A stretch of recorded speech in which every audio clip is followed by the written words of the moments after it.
And this is just some general information which may be of use to you if you decide you're going to go there, and I would highly recommend it.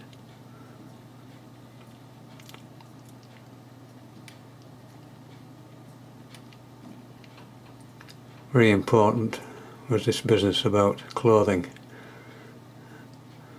One or two of the group were wearing shorts, and as you're sitting out in the sunshine for maybe 4 or 5 hours, very, very hot, they got badly burned knees, very, very painful. Similarly, short sleeve shirts were left you with burnt forearms. A nice broad brimmed hat with preferably with protection for the neck. Again, getting burnt on the neck was dreadful, and you needed this factor 30 also to protect your hands. Another very important thing is the amount of water. You could buy the cold water at the camp, and you needed to drink a lot of it. It was the only water which was safe to drink, was the bottled water. And we got a list of stuff to take. I took masses of the stuff, very little of which I used, but a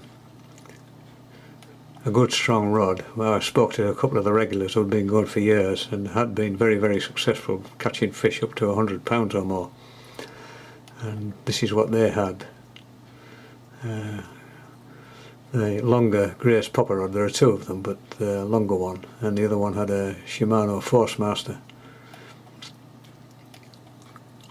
An up-tied rod would be useful, but they felt they were a bit too short. And obviously a strong multiplier reel, you need lashings of lashings of line. When these Mahseer took off in such deep water, and very, very powerful fish, very difficult to stop.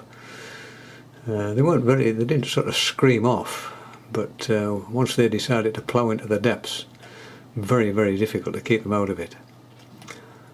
And again, the popper rod had a Penn 535 reel, but the big disadvantage of it was it didn't have a line spreader. And there was they both used Barclay Trilene XT Big Game Mono with a 40-pound minimum breaking strain. Braid was not recommended. The guides weren't very happy if you turned up with braid. You also needed spare line. After a couple of days, the guides asked all of us to re-spool. It struck me as a bit unnecessary, but they weren't very happy if you didn't. For me, I'd have been more happy just taking all the line off and putting it on back to front. Hooks, the recommendation there was for these owner cutting point hooks, size 60 and 80. I only used 2 hooks in 10 days, so I would imagine half a dozen of each would be enough. If your hook became snagged, the guys just went out with a coracle and managed to unsnag it.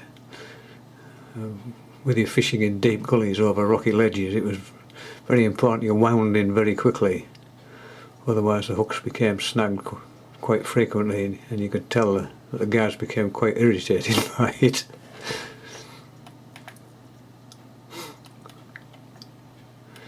And if you wanted to go lure fishing for muddle or smaller Mahseer,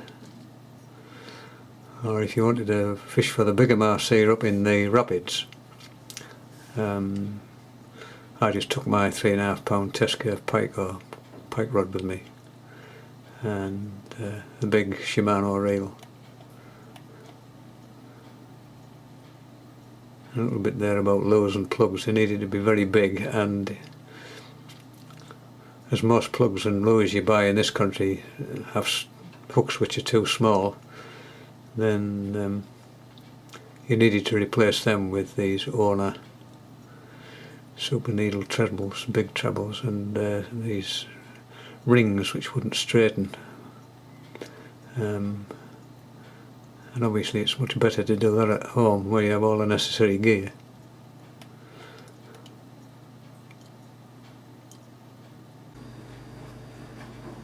This is one of the plugs that was used for fishing in the rapids. You can see the size of it by the size of the hand, and look at the size of those hooks and those very, very strong rings.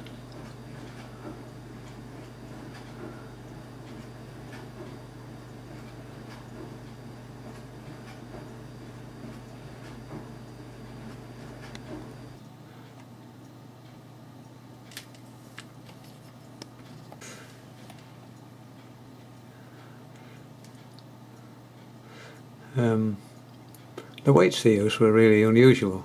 You had to take some lead strip with you. Just roofing lead was enough, and boom tube, which you could buy, get bundles of the stuff.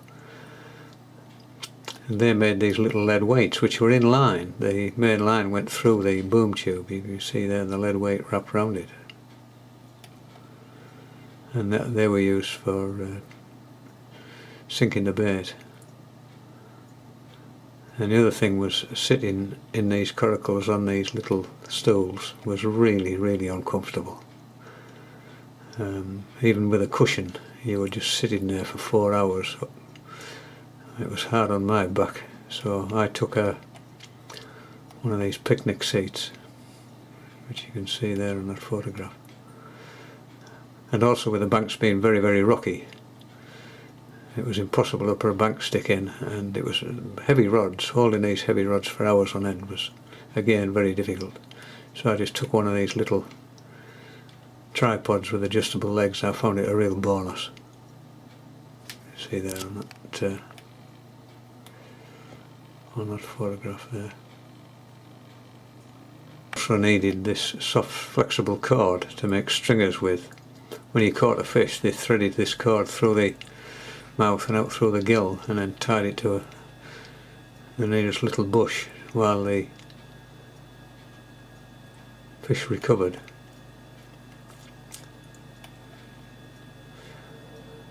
And if you caught a large powerful fish, a butt pad would be quite useful.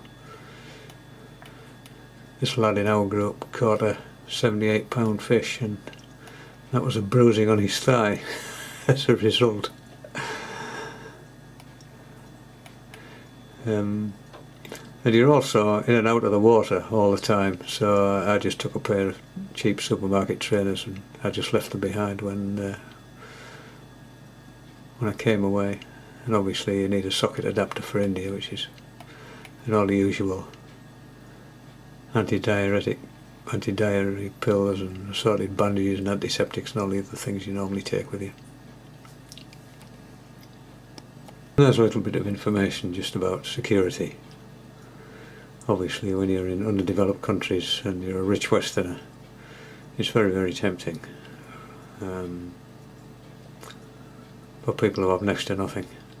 So